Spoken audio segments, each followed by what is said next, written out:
당뇨는 유전적 질환이 아닙니다. 당뇨는 생활습관 병입니다. 당뇨에 간헐적 단식이 도움이 됩니다. 여기서 하나 주의할 점이 있습니다. 간헐적 단식을 할 때 많은 분들이 아침을 굶습니다. 하지만 아침을 굶는 것은 처음에 어느 정도의 효과는 있습니다. 하지만 이거를 지속하게 된다면은 오히려 우리 인체에 해를 끼치는 것이 아침을 굶는 간헐적 단식입니다. 오히려 심혈관 질환이나 뇌혈관 질환으로 인해서 죽을 수 있는, 즉 사망률이 높게는 87%까지 증가한다는 연구가 있고요. 암에 걸릴 확률이 높아진다는 연구도 있습니다. 아침 공복에 약 대신 이것을 먹는다면 당뇨 환자분들에게 큰 도움이 될 수가 있습니다. 제가 가장 추천드리는 음식은 아침에 먹는 입니다. 당뇨 환자가 꼭 끊어야 될 음식은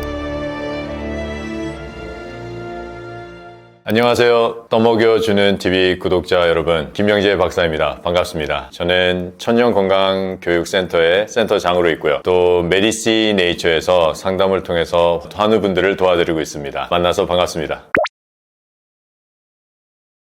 당뇨가 무서운 진짜 이유는 혈당이 아니라 합병증입니다. 이 합병증은 우리 인체의 머리부터 발끝까지 전부 다 심각한 질병들을 초래하게 되는데, 많은 분들이 당뇨에 걸리면은 혈당 조절에 많이 신경을 씁니다. 하지만 혈당 조절을 아무리 철저히 한다 한들 최근에 나오는 의학 통계를 계속해서 살펴보면은 당뇨의 합병증은 점점 증가하는 추세에 있습니다. 그래서 당뇨가 무서운 이유는 나의 혈당이 쳐서 무서운 게 아니라 합병증이 있기 때문에, 그리고 그 합병증의 심각성 때문에 무섭습니다. 우리가 당뇨 합병증을 얘기할 때 흔히 얘기하는 것이 뇌졸중, 심장병, 그리고 콩팥병, 근골격계, 잦은 감염 등을 얘기하는데, 이런 것들은 아주 잘 알려진 것들이고, 그 외에 다른 것들은 뭐가 있냐면은 태행성 뇌질환으로 알려진 파킨슨이나 치매. 이 파킨슨은 우리가 점점 활동을 하지 못하게 되고 우리의 감정이 점점 몸만 아니라 우리의 감정까지 굳어가서 나중에는 아주 심각한 결과를 초래하고 환자뿐만 아니라 가족들에게까지도 정말 삶의 질을 무너뜨리는 질병입니다. 치매 또한 마찬가지죠. 이러한 심각한 질병이 당뇨 때문에 올 수가 있고요. 심장이 점점 기능을 잃어가서 나중에는 심각한 활동에 장애를 끼치고 사랑하는 가족들이나 내가 하고 싶은 일상생활을 하지 못하는 것도 당뇨 때문에 일어날 수가 있습니다. 그리고 우리가 움직이는 것은 정말 중요합니다. 내가 걷고 싶을 때 걷고 의자에서 앉아서 일어날 때 자유롭게 일어날 수 있는 것, 내 가족들과 내 사랑하는, 내 좋아하는 친구들과 여행을 갈 수 있는 것 또한 아주 중요한 일인데, 당뇨를 계속 가지고 있다면은 합병증으로서 근골격계에 관절염이나 아니면은 뼈에 있는 염증, 이런 것들이 일어날 수가 있기 때문에 잘 걷지 못하고 움직임에 심각한 한계를 느끼게 됩니다. 이러한 것들이 있기 때문에 당뇨가 정말 무서운 건데, 이 합병증을 치료하기 위해서는 당뇨의 증세인 혈당을 치료하는 게 아니라 당뇨의 원인을 치료해야 됩니다. 그래서 우리가 당뇨를 생각할 때 많은 분들이 계속해서 혈당을 강조하고 혈당을 조절하려고 하는데, 혈당을 철저히 조절해도 합병증은 막을 수가 없습니다. 그렇다면은 우리가 당뇨를 생각할 때 왜 당뇨가 생기는지 원인을 파악하는 것이 정말 중요합니다. 우리가 요즘의 추세를 보면은 옛날처럼 나이 드신 분들, 그리고 비만이신 분들만 당뇨에 걸리는 것이 아니라 20, 30대, 심지어는 10대 청소년들까지도 당뇨에 많이 걸립니다. 이게 점점 발병률이 증가해서 20대, 30대의 당뇨의 발병률은 50%를 훨씬 더 증가하는 추세에 있습니다. 우리가 여기서 자세히 살펴볼 거는 왜 이렇게 젊은 사람들까지도 많이 걸리냐인데, 우리가 당뇨의 원인을 얘기할 때 흔히 유전을 얘기합니다. 그래서 우리 가족에 당뇨가 있기 때문에 내가 당뇨에 걸린다 얘기를 하는데, 당뇨는 유전적 질환이 아닙니다. 당뇨는 생활습관 병입니다. 미국에는 하버드 의과대학의 맥클레인 병원이라는 곳에 크리스 파머라는 교수님이 계십니다.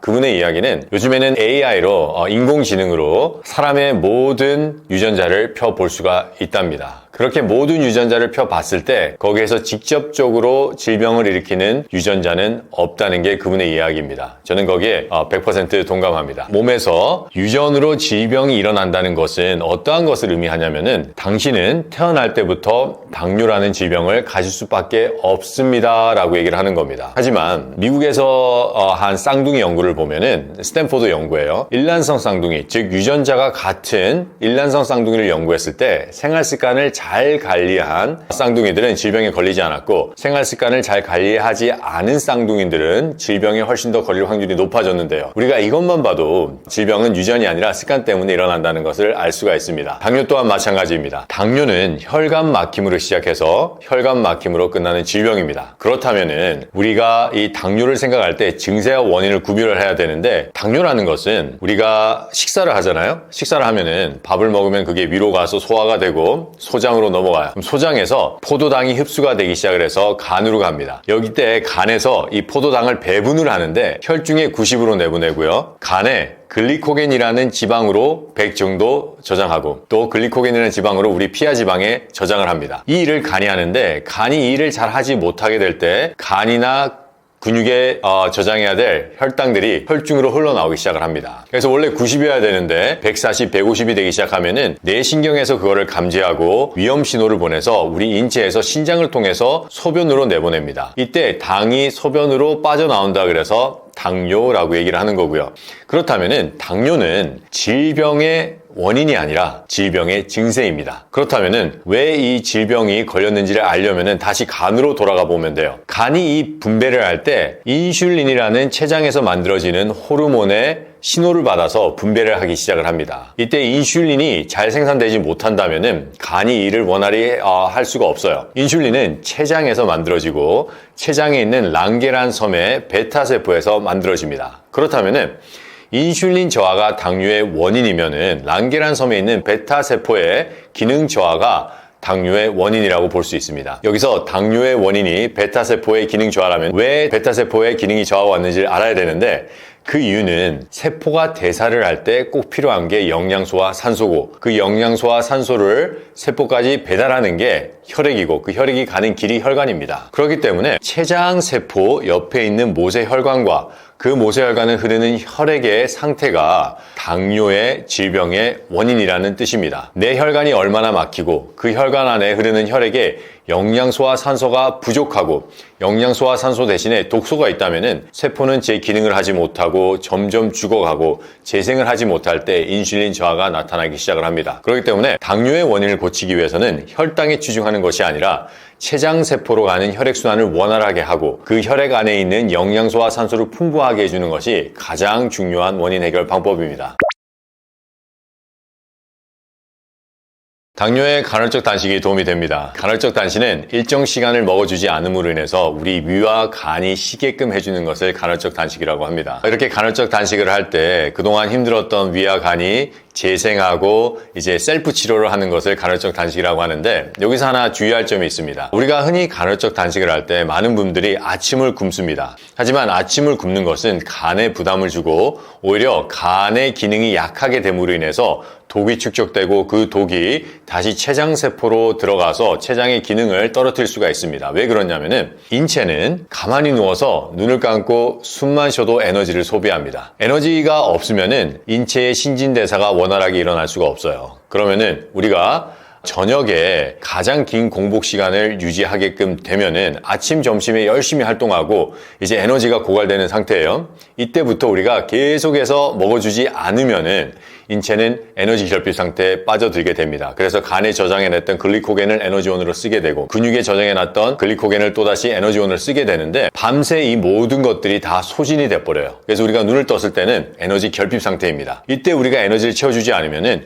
인체는 계속해서 에너지 결핍 상태로 가게 되고 그때 에너지 대사를 주관하는 간이 가장 큰 피해를 입게 됩니다. 여러분, 간은 당을 배분하는 아주 중요한 역할을 맡고 있는 장기예요. 이때 이 간이 피곤해지고 스트레스를 받아서 당 배분에 차질이 생긴다면은 당뇨는 악화되게 됩니다. 그래서 우리가 맨 처음에 간헐적 단식을 어느 정도 아침을 굶어주면은 워낙 우리가 오랫동안 우리 위와 간을 혹사시켰기 때문에 처음에 어느 정도의 효과는 있습니다. 하지만 이거를 지속하게 된다면은 오히려 우리 인체에 해를 끼치는 것이 아침을 굶는 간헐적 단식입니다. 그렇기 때문에 연구를 보면은 아침을 계속해서 굶을 때는 오히려 심혈관 질환이나 뇌혈관 질환으로 인해서 죽을 수 있는, 즉 사망률이 높게는 87%까지 증가한다는 연구가 있고요. 또 다른 연구에 보면은 아침을 자주 걸으면 암에 걸릴 확률이 높아진다는 연구도 있습니다. 그렇기 때문에 간헐적 단식은 좋지만 아침을 굶으면 안 되고 저녁을 굶는 것이 아주 좋습니다. 왜냐면은 저녁에는 우리가 자기 때문에 그렇게 많은 에너지를 쓸 필요가 없어요. 아침은 우리가 왕같이 먹고, 점심은 왕자같이 먹고, 저녁은 거지같이 먹으라는 말 들어보셨죠? 마찬가지예요. 간헐적 단식을 우리가 아침 먹고 점심 먹으면은 늦게 먹어도 한 2시, 3시면은 끝이에요. 그 다음부터 다음 아침 7시까지의 공복을 유지해 준다면은 가장 좋은 간헐적 단식이 될 수 있고 당뇨 치료에 아주 많은 도움이 됩니다. 저의 식사 습관은 첫 번째는 규칙적인 식사를 하려고 노력을 합니다. 물론 이제 스케줄 때문에 규칙적인 식사 시간을 지키지 못할 때도 많이 있지만은 그렇지 않을 때는 이제 아침에 일찍 일어나요. 새벽 4시에 일어나서 하루 일과를 시작을 합니다. 시간을 챙겨서 운동을 하고 운동을 아침에 한 1시간 반 정도 하고 또 어느 정도 업무를 본 다음에 식사를 한 7시에서 8시에 꼭 하려고 노력을 합니다. 그리고 점심은 1시에서 1시 반 사이에 먹으려고 노력을 하고 그리고 저녁은 스케줄이 없거나 저녁은 나의 활동량이 많지 않을 때는 과일만 먹으려고 노력을 하고요. 하지만 활동량이 많을 때는 에너지를 공급해 줘야 되기 때문에 식사를 합니다. 그래서 예를 들어서 내가 7시에 아침 식사를 하면은 1시에 점심을 먹고 6시나 7시에 저녁을 과일로 먹거나 아니면은 식사를 하게 됩니다. 이 이유는 우리 인체는 위산을 만들기 시작을 하는데 인체에서 하루에 만들 수 있는 위산은 우리 인체의 상태에 따라서 정해져 있습니다. 성인의 같은 경우는 2리터에서 한 3리터 정도를 만들 수가 있는데 우리가 식사 시간을 제때제때 지키면은 우리 뇌신경과 우리 소화기가 같이 일을 하면서 그 시간에 맞게 위산을 준비하는 시간이 또 필요하기 때문에 그 위산을 계속 준비해서 그 시간에 딱 맞춰서 내보내려고 준비를 하고 있어요. 근데 이게 들쑥날쑥 거리면은 그 준비하는데 차질이 생기기 시작을 하고 더 나아가서 간식까지 하게 된다면은 우리 몸이 헷갈리기 시작하고 우리 몸이 제대로 위산을 만들어내지 못하게 됩니다. 그러면 소화에 문제가 생기고요. 더 나아가서는 소화 불량까지 초래할 수 있는 게 불규칙적인 식사 습관입니다. 아침 공복에 약 대신 이것을 먹는다면 당뇨 환자분들에게 큰 도움이 될 수가 있습니다. 아까 말씀드렸듯이 당뇨의 원인은 췌장세포로 가는 모세혈관과 그 혈관을 흐르는 혈액에 있습니다. 그렇기 때문에 당뇨에 걸렸을 때는 모세혈관과 혈액의 문제를 해결하는 데 집중을 하셔야지 당뇨의 원인이 해결이 되는데요. 그렇다면 우리가 아침에 공복에 먹어야 될 음식은 바로 모세혈관의 흐름을 원활하게 하고 모세혈관을 깨끗하게 해줄 수 있는 음식입니다. 제가 가장 추천드리는 음식은 아침에 먹는 신과일입니다. 이 신과일에는 여러 가지 종류가 있어요. 레몬이 있고 오렌지가 있고 자몽이 있고 포도가 있고 사과가 있습니다. 이 모든 과일이 전부 다 좋습니다. 이 신과일을 추천하는 이유는 이 신과일에는 강력한 항산화 비타민인 비타민 C, 비타민 E가 있기 때문에 우리 인체에 들어오는 모든 독소를 즉각 다 처리해 주고요. 항산화 미네랄인 아연이나 셀레니엄이 있기 때문에 우리 인체에 쌓인 독소 또한 효과적으로 배출을 합니다. 하지만 무엇보다도 더 중요한 것은 신과일에 있는 유기산입니다. 이 유기산은 우리 혈액을 막았던 석회나 이물질, 점액질 그리고 지방들을 녹여주는 역할을 하기 때문에 모세혈관의 흐름을 아주 원활하게 도와줍니다. 그렇기 때문에 아침 공복에 먹는 신과일은 당뇨 환자들에게 정말 도움이 되는데 이 신과일을 가장 효과적이고 도움이 되도록 섭취하는 방법이 바로 즙을 내서 먹는 방법입니다. 모세혈관이 막혔다는 것은 우리 모세혈관의 길이는 12만 킬로미터예요. 12만 킬로미터는 지구를 2바퀴 반을 감을 수 있는 길이랍니다. 이 많은 모세혈관을 청소하기 위해서는 대량의 유기산이 필요하고요. 이 대량의 유기산을 우리 소화기에 부담이 안 되고 흡수가 잘 될 수 있도록 먹을 수 있는 방법이 바로 생즙을 내서 먹는 방법인데 그래서 예를 들어서 내가 레몬을 먹고 싶다. 그러면은 레몬을 즙을 내셔야 됩니다. 신선한 레몬을 고르셔서 녹즙기로 즙을 내리시고 그 다음에 거기 있는 섬유질을 전부 다 제거하셔야 돼요. 제가 이렇게 얘기를 하면 어떤 분이 주스를 먹으면은 섬유질 때문에 과일에 있는 당의 흡수를 막을 수가 있을 텐데 왜 섬유질을 제거하지라고 생각을 하실 텐데 여러분 과일을 먹고 당을 걱정해서는 당뇨의 원인을 해결할 수가 없습니다. 아까 제가 말씀드렸듯이 혈당을 아무리 철저히 관리한다 해도 합병증은 옵니다. 많은 의학 통계가 그렇게 얘기를 하고 있어요. 그렇기 때문에 당을 걱정하는 것이 아니라 질병의 원인을 해결하기 위해서는 꼭 과일을 드셔야 되고요. 그리고 섬유질을 제거하는 이유는 우리 간과 위에 부담이 되지 않고 흡수율을 극대화시키기 위해서 그렇습니다. 섬유질을 전부 다 제거하시고 그런 다음에 즙을 미지근한 상태로 만드셔서 중탕을 하셔야 돼요.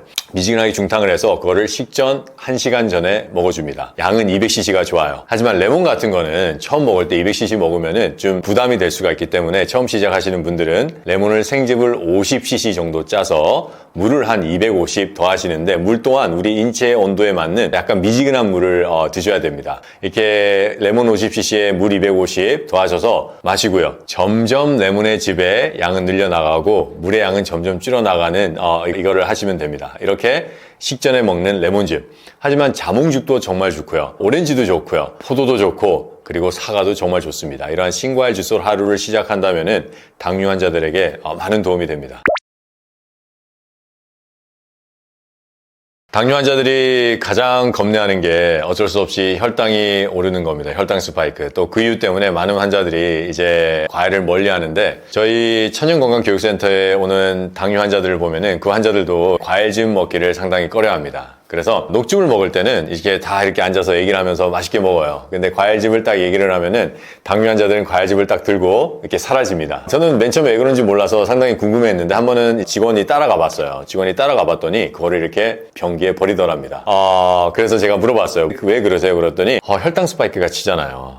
이렇게 말씀을 하시는데, 즙을 마시면은 혈당이 올라갑니다. 올라갈 수밖에 없어요. 우리는 밥을 먹어도 올라갑니다. 그런데 밥 먹는 것보다는 과즙을 먹는 게 혈당이 덜 올라가요. 그래서 우리가 밥은 먹지만은 또 즙은 먹기를 겁내요. 여기서부터 당뇨 환자들이 많이 이제 좀 힘들어하는 건데, 이 당뇨의 원인은 당이 아닙니다. 당이 올라가고 당이 스파이크를 치는 것은 내 췌장의 기능이 벌써 떨어졌기 때문에 일어나는 일입니다. 보통 사람들은 혈당 스파이크가 살짝 일어나고 살짝 이렇게 다시 죽지만은 당뇨 환자들은 이렇게 많이 치는 게 특징인데, 이거는 인슐린이 많이 만들어지지 않고 인슐린이 저하가 됐기 때문에 그렇습니다. 그렇다면은 당은 질병의 결과예요. 당뇨에서 나으려면은 원인을 해결해야 됩니다. 그 원인을 해결할 때 가장 필요한 것이 혈액에 염증을 일으키는 활성산소들, 그리고 산화된 내 몸들, 염증이 있는 것들을 해결해야 되는데, 이러한 것들을 해결하는 것이 항산화 영양소입니다. 이 항산화 영양소가 가장 많이 들어가 있는 것이 바로 과일입니다. 채소보다 항산화 영양소가 과일이 더 많아요. 물론 채소는 미네랄이나 비타민이 더 많지만은 과일은 이 항산화 영양소가 아주 풍부합니다. 그렇기 때문에 당뇨 환자들은 이 항산화 영양소를 그 다른 누구보다도 더 많이 필요한데, 그러면은 과일을 꼭 먹어야죠. 이 과일은 당뇨 환자들에게 먹어도 되느냐가 아니라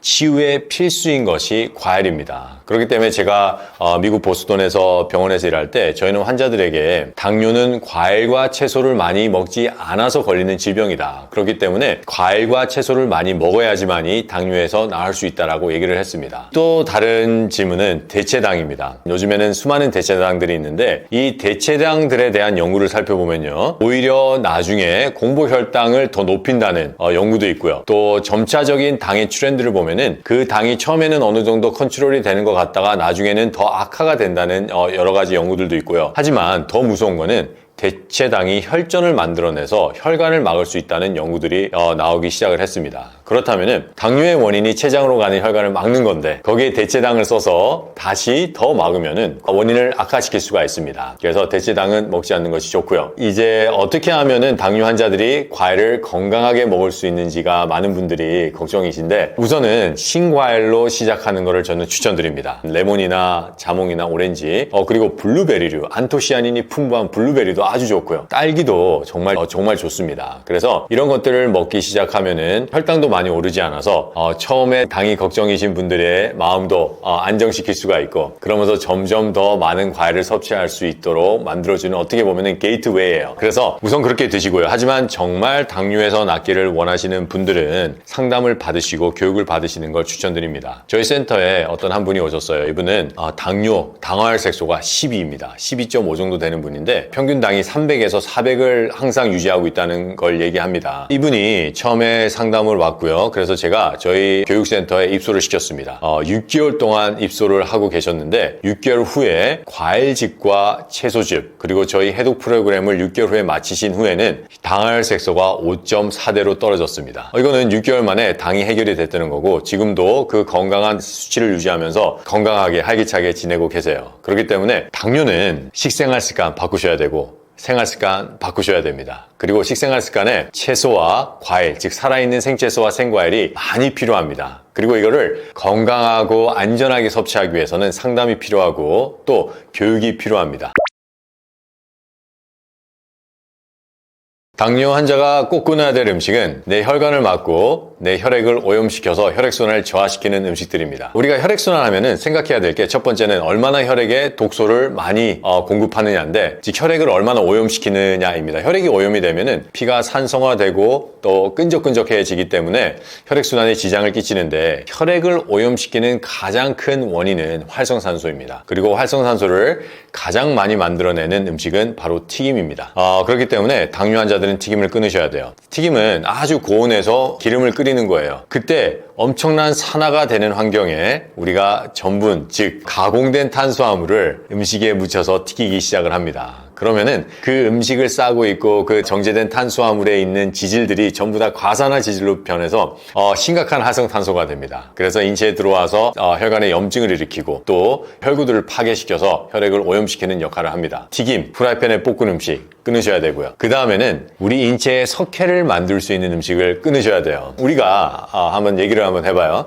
요즘에 나오는 연구를 보면은 칼슘 정제, 비타민 C, 비타민 D, 고염식을 할 경우에 인체에 석회를 만든다는 연구 결과가 계속 나오고 있어요. 그러면은 왜 이런 것들이 석회를 만들 수 있는지 연구를 살펴보면은, 칼슘 정제에 있는 것은 산화된 칼슘입니다. 이 산화된 칼슘은 우리 인체에 들어와서 혈액에 있는 물과 합쳐지면은 바로 플라크가 돼요. 석회가 돼요. 비타민 C와 비타민 D도 산화된 비타민이기 때문에 동일한 기전으로 혈관을 막습니다. 석회가 돼요. 고염식이 왜 문제냐면은 이 소금은 NaCl입니다. 염화나트륨인데 이 또한 산화된 염화나트륨이에요. 동일한 기전으로 산화된 미네랄과 산화된 비타민은 인체에 들어와서 혈관을 막는다는 겁니다. 이러한 것들은 먹으면 안 되고요. 근데 우리가 이 논문들에서 유추해 볼 수 있다는 것은 어떠한 미네랄이든지 산화된 미네랄은 인체에 들어와서 충분히 석회로 만들어질 수 있다는 건데, 우리가 알게 모르게 매일 먹고 있는 이 음식이 있는데, 이 음식은 비타민과 칼슘 정제처럼 우리 인체의 석회를 계속 만들어내고 있습니다. 그 음식이 바로 삶은 채소입니다. 채소에는 많은 미네랄이 있어요. 그러면 우리가 이게 삶는다는 것은 가열한다는 거잖아요. 가열을 하면은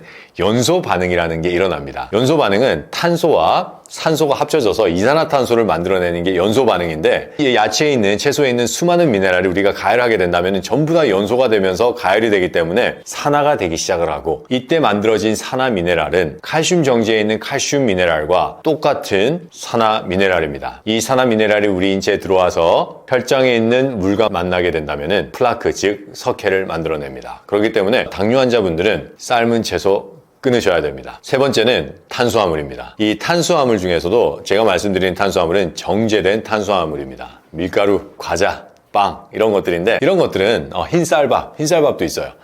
이런 것들은 장벽에 붙어요. 장벽에 붙어가지고 썩습니다. 그러면은 우리 인체는 그걸 완화하기 위해서 점액질을 만들기 때문에 점액질 안에서 계속 썩으면서 활성산소를 계속 만들어냅니다. 그래서 그 활성산소가 간으로 흡수가 돼서 간세포를 파괴하고 또 간에서 혈액으로 들어와서 혈구세포와 혈관을 파괴시키기 시작합니다. 그렇기 때문에 당뇨 환자들이 끊어야 될 세 가지 음식, 첫 번째는 튀김, 두 번째는 삶은 채소, 세 번째는 정제된 탄수화물입니다.